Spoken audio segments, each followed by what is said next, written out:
বাংলাদেশে এখন একটা বিরাট রাজনৈতিক সংকট চলছে। আওয়ামী লীগ সরকারের পতন হয়েছে, তো এখন দলটির ভবিষ্যৎ কি? এই জটিল পরিস্থিতিটা বোঝার জন্য আমরা সজীব ওয়াজেদ জয়ের একটা সাম্প্রতিক সাক্ষাৎকারে সাহায্য নেব। চলুন গভীরে যাওয়া যাক। ভাবুন একবার, একটা ডাইনাস্টির পতন, দেশের সবচেয়ে পুরনো দলগুলোর একটা, আর তাকেই কিনা নিষিদ্ধ করা হলো। তো প্রশ্ন হচ্ছে, এরপর কি? বাংলাদেশের রাজনীতিতে এমন এক নাটকীয় মোড় এসেছে যা দেশের ভবিষ্যৎ নিয়ে অনেক বড় প্রশ্ন তুলে দিয়েছে। ব্যাপারটা শুরু হয়েছিল এই তো 2024 সালের আগস্টে।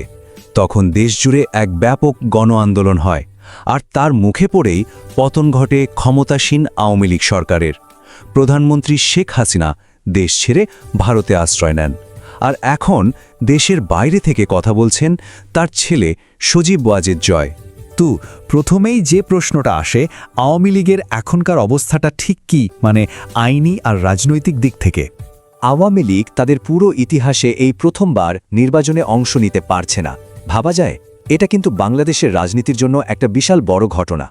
এখন জয়ের বিরুদ্ধে একটা অভিযোগ উঠছে যে তিনি নাকি সহিংসতায় উস্কানি দিচ্ছেন। এর জবাবে কিন্তু তিনি একটা পাল্টা হুঁশিয়ারি দিয়েছেন।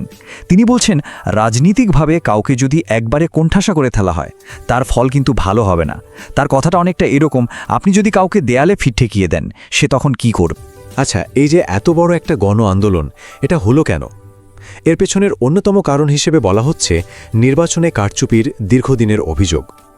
চলুন একটু পেছনে ফিরে সেই প্রেক্ষাপটটা দেখে আসি। আর এই অভিযোগগুলো কিন্তু শুধু দেশের ভেতরেই সীমাবদ্ধ ছিল না, আন্তর্জাতিকভাবেও বেশ সমালোচিত হয়েছে।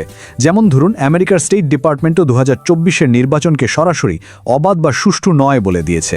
আবার জাতিসংঘের মানবাধিকার কাউন্সিলও বলেছে আওয়ামী লীগের জয়টা অনিয়ম, সহিংসতা আর ভয়ভীতির মধ্য দিয়ে এসেছে। শুধু তাই না, হিউম্যান রাইটস ওয়াচের মতো সংস্থাও বলেছে যে হাসিনা সরকার দেশের গুরুত্বপূর্ণ প্রতিষ্ঠানগুলোকে একরকম নিজেদের কবজায় নিয়ে ফেলেছিল। এখন এই সব অভিযোগের জবাবে সজীব ওয়াজেদ জয়ের ব্যাখ্যাটা কিন্তু একদম অন্যরকম। তিনি দুটো নির্বাচনকে আলাদা করে দেখছেন। যেমন 2018 সালের নির্বাচনের ব্যাপারে তিনি বলছেন, হ্যাঁ, কিছু অনিয়ম হয়েছিল, কিন্তু সেটা প্রশাসনের কিছু লোক নিজে থেকেই করেছিল। কারণ তার মতে আওয়ামী লীগ এতটাই জনপ্রিয় ছিল যে তারা এমনিতেই জিতত। আর 2024-এর নির্বাচন, সেখানে তার মতে কোনো কারচুপি হয়নি। সমস্যাটা হয়েছে কারণ বিরোধী দলগুলোই নির্বাচন বয়কট করার সিদ্ধান্ত নেয়। এই রাজনৈতিক সংঘাতটা কিন্তু একটা সময়ে খুব উত্তাল হয়ে ওঠে, বিশেষ করে 2024 সালের সেই বিক্ষোভের সময়, যা দমন করতে গিয়ে অনেক হতাহতের ঘটনা ঘটেছিল। এই বিক্ষোভের ভয়াবহতাটা বুঝতে হলে সংখ্যার দিকে তাকাতে হবে।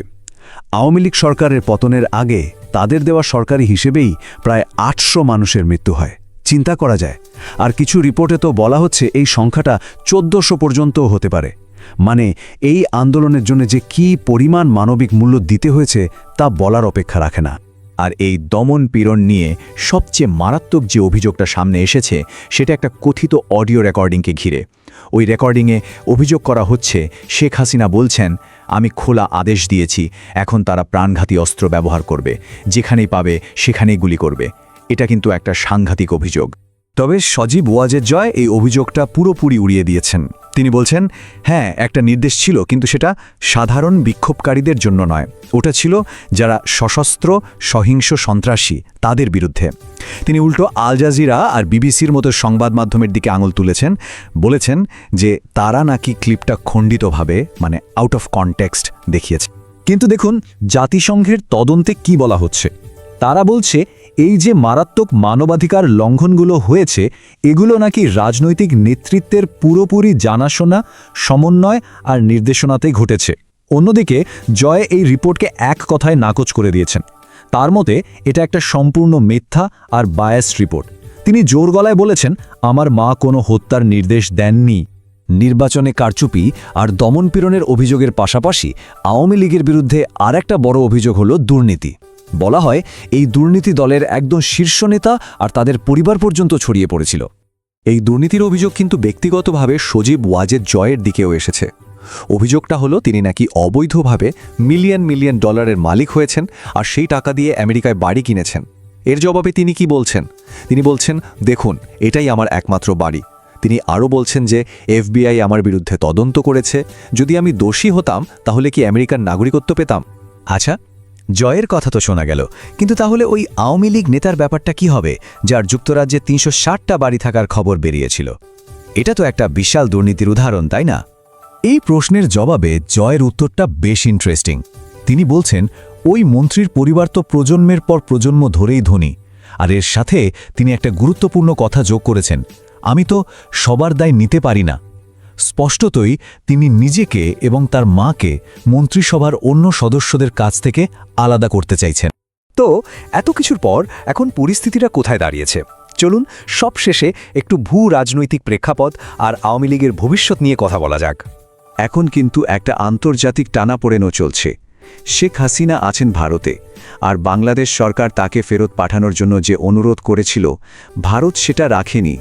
স্বাভাবিকভাবেই এই ঘটনাটা দুই প্রতিবেশী দেশের মধ্যে একটা চাপা উত্তেজনা তৈরি করেছে। আর এ ব্যাপারে সজীব ওয়াজেদ জয় কিন্তু বেশ আত্মবিশ্বাসী। তিনি বলেছেন, ভারতই আমার মায়ের জন্য পৃথিবীর সবচেয়ে নিরাপদ জায়গা, তারা তাকে প্রত্যর্পণ করবে না। তার মতে এটা কোনো রাজনৈতিক ব্যাপার নয়, বরং এটা একটা আইনি প্রক্রিয়া। তাহলে দলের ভবিষ্যৎ কি? নেতৃত্বে কি কোনো পরিবর্তন আসছে? হ্যাঁ, জয় এটা নিশ্চিত করেছেন যে তার মা রাজনীতি থেকে অবসর নেওয়ার পরিকল্পনা করছেন, কিন্তু তিনি এটাও জোর দিয়ে বলেছেন যে আওয়ামী লীগ বাংলাদেশের সবচেয়ে পুরনো দলগুলোর একটি, এবং শেখ হাসিনা না থাকলেও এই দল টিকে থাকবে। সব শেষে যে বড় প্রশ্নটা থেকে যায় তা হল, আওয়ামী লীগ কি বাংলাদেশের এই বিশৃঙ্খলার মূল কারণ, নাকি তারাই হতে পারত এর সমাধান? দলটির এই বিতর্কিত অতীত আর অনিশ্চিত ভবিষ্যৎ, এই প্রশ্নগুলো নিয়েই আমরা আজকের আলোচনা শেষ করছি।